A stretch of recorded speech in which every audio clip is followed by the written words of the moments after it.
আসামী পাঠশালালৈ আপোনালোকক স্বাগতম জনাইছো।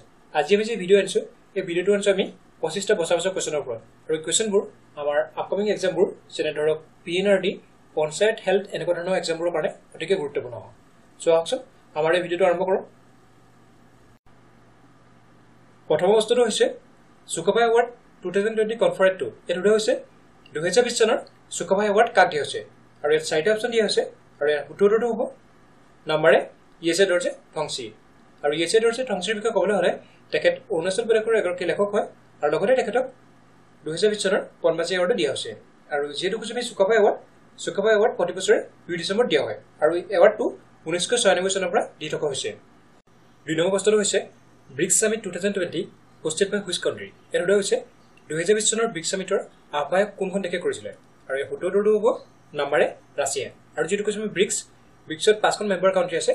এই দেশকেইখন হৈছে ব্ৰাজিল, ৰাছিয়া, ইণ্ডিয়া, চাইনা আৰু চাউথ আফ্ৰিকা। আৰু এই ব্ৰিক্সৰ ইয়াৰ গঠন কেতিয়া কৰা হৈছিল সেয়া হৈছে 2009 চনত আৰু 2021 চনৰ যি সামিট ইয়াৰ তাৰ হোষ্ট কোনে কৰিব সেয়া হৈছে ইণ্ডিয়া। 3 নম্বৰ প্ৰশ্নটো হৈছে which of the following state government has launch the অভিনন্দন স্কিম। ইয়াত হৈছে তলৰ কোনখন ষ্টেট গভৰ্ণমেণ্টে অভিনন্দন স্কিমটো লঞ্চ কৰিছে। ইয়াত 4টা অপচন দিয়া হৈছে আৰু এই উত্তৰটো হ'ব নম্বৰ ডি আছাম। আৰু এই স্কিমটো কিহৰ লগত জড়িত এয়া হৈছে এডুকেশ্যন লোন আৰু এই লোনটো কিহৰ কাৰণে দিয়া হ'ব for pursuing higher education. 4 number প্ৰশ্নটো হৈছে to identify and groom sports talent in the state Assam Olympic association has launch a new programme. What is the name of the programme. আৰু ইয়াৰ কাৰেক্ট এনচাৰটো হ'ব নম্বৰে grassroot Olympic mission talent hunt. আৰু যিটো কৈছোঁ আমি অলিম্পিক প্ৰতি 4 বছৰ মূৰে পতা হয় আৰু 2021 চনৰ যি অলিম্পিক সেয়া ক'ত হ'ব সেয়া হৈছে টকিঅ' জাপানত। আৰু এই অলিম্পিকৰ মাস্কট কি হয় সেয়া হৈছে মিৰাই টোৱা। 5 নম্বৰ প্ৰশ্নটো হৈছে India's first space tech park will be established in which of the following state. ইয়াত 4টা অপচন দিয়া হৈছে আৰু ইয়াৰ কাৰেক্ট এনচাৰটো হ'ব নম্বৰ বি কেৰালা।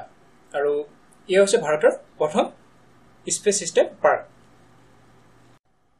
6 নম্বৰ প্ৰশ্নটো হৈছে Indian government has launch a portal name CEIR to find lost or stolen phones. What is the full form of CEIR। আৰু এই কাৰেক্ট এনচাৰটো হ'ব নম্বৰে central equipment identity register. 7 number প্ৰশ্নটো হৈছে which app is launch by RBI for visually challenge people. ইয়াত 4টা option দিয়া হৈছে আৰু ইয়াৰ কাৰেক্ট এনচাৰটো হ'ব নম্বৰ বি মানি। আৰু এই মানি ইয়াৰ ফুল ফৰ্ম কি হয় মোবাইল এইডেড নোট আইডেণ্টিফায়াৰ। 8 নম্বৰ প্ৰশ্নটো হৈছে which of the following state is celebrating its first ever hornbill festival.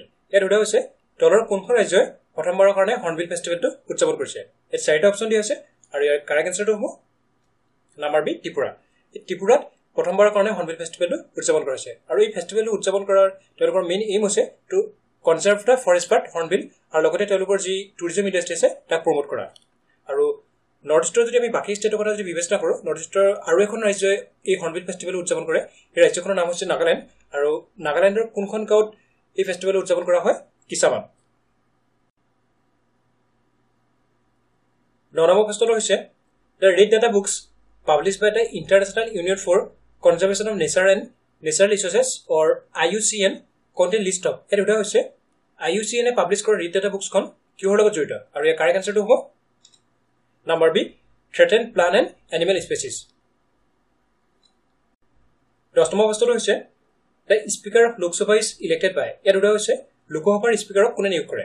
ইয়াত 4টা অপচন দিয়া আছে আৰু ইয়াৰ কাৰেক্ট এনচাৰটো হ'ব নম্বৰে all the members of the parliament. আৰু যিটো কৈছোঁ আমি স্পীকাৰ অফ দ্য লোকসভাৰ প্ৰথমজন স্পীকাৰ কোন আছিল তেখেত হৈছে GP মাভালাংকাৰ আৰু বৰ্তমান যি স্পীকাৰ তেখেতৰ নাম হৈছে ওম বিৰলা আৰু তেখেত বৰ্তমান লোকসভাৰ 17 নম্বৰজন স্পীকাৰ হয়।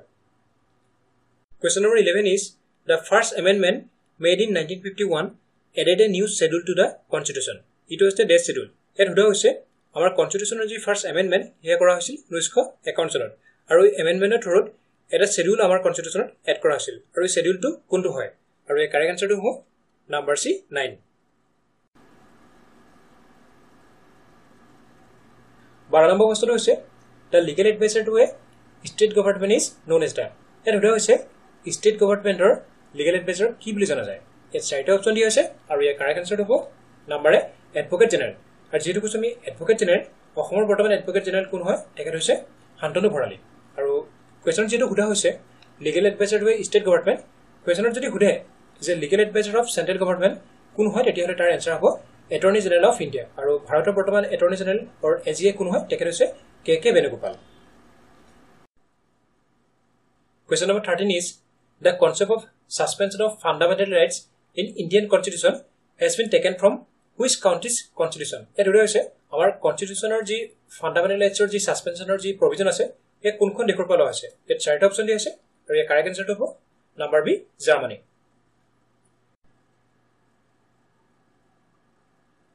Question number 14 is the preamble of Indian constitution has been amended how many times এত হৈছে আমাৰ কনস্টিটিউচনৰ যি প্ৰিএম্বল আছে তাক কেইবাৰ এমেন্ড কৰা হৈছে এত চাৰিটা অপচন দি আছে আৰু এই কাৰেক্ট আনসাৰটো হ'ব নাম্বাৰ সি ওয়ান্স মিন্স আমাৰ যি প্ৰিএম্বল আছে তাক এবাৰে এমেন্ডমেন্ট কৰা হৈছে আৰু এই amendment 42nd amendment act of 1976 ৰ থ্ৰুত কৰা হৈছিল আৰু যেটো কৈছো আমি 42nd amendment act of 1976 question যদি হুদে যে আমাৰ কনস্টিটিউচনৰ কোনটো এমেন্ডমেন্ট মিনি কনস্টিটিউচন বুলি জানো যায় তেতিয়ালে তাৰ আনসাৰ হ'ব 42nd এমেন্ডমেন্ট এক্ট অফ 1976